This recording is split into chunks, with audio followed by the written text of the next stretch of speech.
Done, पंजा और मारो शॉट और मारो थ्रो, आउट करने जा रहे थे, पंजा दे दिया, कप्तान मुंह उतर गया, कप्तान का चेहरा देखिए, चेहरा उतर गया, रंग उड़ गए, ये दोनों पंजा आ गया आखिरी बॉल। क्या बात है, इतनी अच्छी बॉल डालने के बाद हम 50 जाएंगे। आउट कर रहे थे 44 हार्दिक तो हो पांड्या गया। को। शाहीन शाह अफरीदी सोच रहे थे बढ़िया बॉलर है तो रन आउट भी कर अच्छा, लेंगे। और T20 में ये मैच के मुजरिम होंगे शाहीन शाह अफरीदी। हाँ, अगर हम आखिरी में इनको पकड़ेंगे, इसका तुमने अगर वो पंजा नहीं दिया होता हम मैच जीत गए होते। और उसके बाद इनका पाकिस्तान जाना दूभर। हाँ टीवी बाद में टूटेंगे, पहले इनको तोड़ा जाएगा। तुमने काहे के लिए वो 5 रन दिए? पाकिस्तान में यही होता भाई, बड़े खतरनाक है, मतलब वहां पे तो खिलाड़ियों पर भी एकदम तलवार लटकती रहती है। कहीं हर बार हीरो बनने की जरूरत थोड़ी ना, विकेट ले लिया था मत बनते हीरो।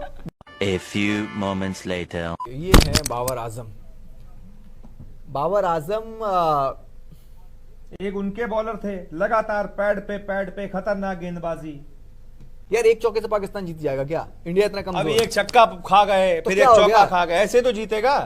रोहित शर्मा बहुत बड़ा नाम है उनका, हिटमैन शर्मा कहा जाता है। लेकिन पूजा बदकिस्मती ये है टीम इंडिया की कि ये हिटमैन शर्मा हो या फिर बड़े बड़े बल्लेबाज हो, किसी भी बड़े मुकाबले में इनके बल्ले से कभी रन नहीं निकले। आप चैंपियंस ट्रॉफी का फाइनल देख लीजिए, आप WTC का फाइनल देख लीजिए, आप 2019 के वर्ल्ड कप का सेमीफाइनल देख लीजिए। ये जितने बड़े बड़े बल्लेबाज हैं हमारी टीम में, जिनके नाम वनडे में 3-3 दोहरे शतक हैं, T20 के फॉर्मेट में 4-4 शतक हैं, रोहित शर्मा, वो किसी भी बड़े मुकाबले में कभी नहीं चलते हैं। आज भी वही हुआ, पहले ही ओवर में वो आउट हो गए।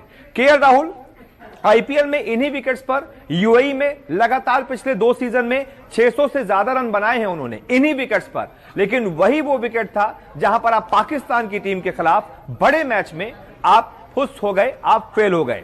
सूर्य कुमार यादव, कहा जाता है कि उनका सूरज बड़ी देरी से चमका, लेकिन वो अब चमक बिखेरेगा। लेकिन वो सूर्य भी आज अस्त हो गया, कुछ ज्यादा कमाल नहीं कर पाया। जिनसे सबसे ज्यादा उम्मीदें थी उन्होंने डुबो दिया। एक अकेला विराट कोहली क्या क्या करेगा? आपको हर मैच में विराट कोहली ही रन्स नहीं बनाएंगे, विराट कोहली हर मैच में आपको नहीं जिताएंगे। उनको अपनी टीम का साथ चाहिए, उनका साथ बड़े मैचेस में कोई नहीं देता है। अब आज के मुकाबले में देख लीजिए, ऋषभ पंत ने जरूर साथ दिया, लेकिन आखिर में जब उम्मीदें थी कि हार्दिक पांड्या, जिनको इसीलिए टीम में रखा गया है कि अगर टीम को आखिरी में एक अच्छे फिनिशर की जरूरत है, कुछ 10-12 गेंदों में 30 रनों की जरूरत है, 25 रनों की जरूरत है, तो हार्दिक पांड्या रन बनाएंगे। लेकिन वो हार्दिक पांड्या भी आज फेल नजर आए। अगर वही हार्दिक पांड्या उस रोल को बखूबी निभा देते, 25-30 रन आखिरी में बना देते, तो यही स्कोर टीम इंडिया का 170 के करीब होता। और तब आप देखिए, तब पाकिस्तान के बल्लेबाज उतना फ्री नहीं खेल पाते जितना वो इस टारगेट को, छोटे से टारगेट को खेलते हुए कर रहे थे। दूसरी बात, ये बल्लेबाजी की बात हो गई।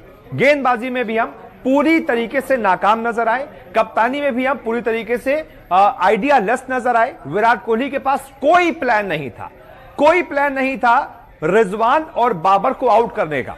ऐसा लगता है कि टीम इंडिया ने होमवर्क ही नहीं किया था कि बाबर या फिर रिजवान को आउट कैसे करना है, उनकी कमजोरियां क्या है, इस पर काम ही नहीं किया गया। बस गए हैं और खेलने लगे हैं।